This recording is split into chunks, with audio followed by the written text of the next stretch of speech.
Brooksaw Antiques here. Today we have this 1959 Royal Heritage Vintage Portable Typewriter. I'm going to show you how to use the functions and make sure they all work. Up top is the adjustable paper guide. This helps you guide the page in straight. I'm going to line that up with the edge of the platen, which is the main roller that feeds the paper. And the margins are magic margins. So I'll show you how to use those once I load the page. This is the paper bale that sits on top. It's got two adjustable rollers and a scale. And the scale just lets you know what space you're on. There's a scale below here too. I'll show you that in a second.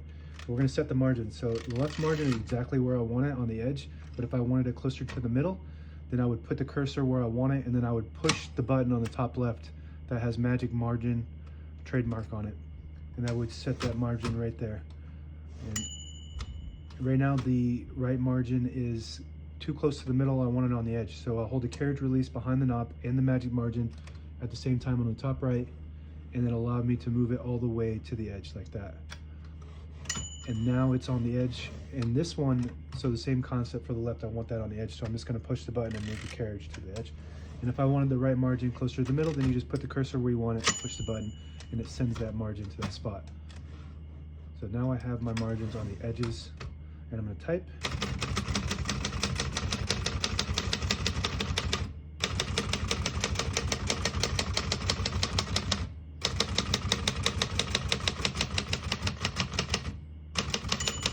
Once you hear the bell, you're at the end of the margin. You have this line space to get you back to the beginning and skips 1, 2, or 3 spaces.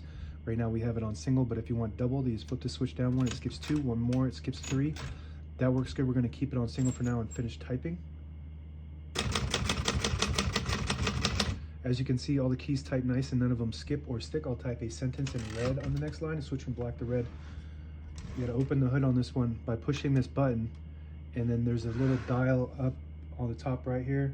Just move it down towards the front and it'll switch it to red, which is just prints the bottom portion of the ribbon.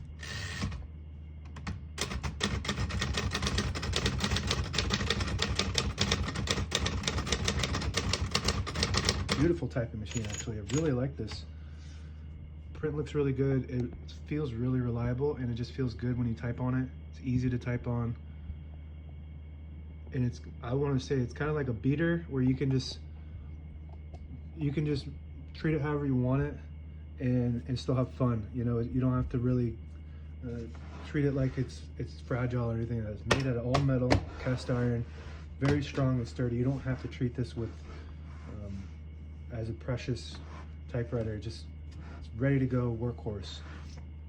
To pull the page out easier, there's a switch on the right side here. You flip it forward and it unlocks the rollers underneath the platen, allowing you to pull the page out easier, load thicker paper like carbon copy or cardstock.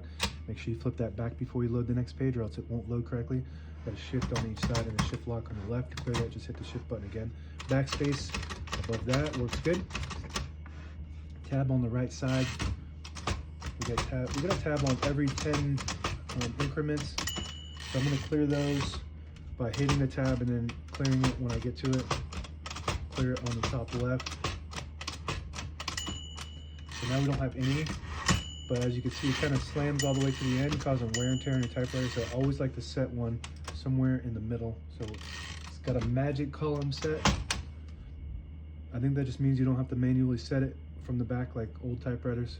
So you just push that button and it sets the tab wherever you want it. And you can set as many tabs as you want on this model. We're going to get back into the hood. All the brand new ribbons loaded on the left side, so it's pulling to the right. And if you want to switch that direction, you just flip this switch to the left, it'll pull counterclockwise to the left. Flip it to the right, it pulls clockwise to the right. And we're going to set this back on black ink.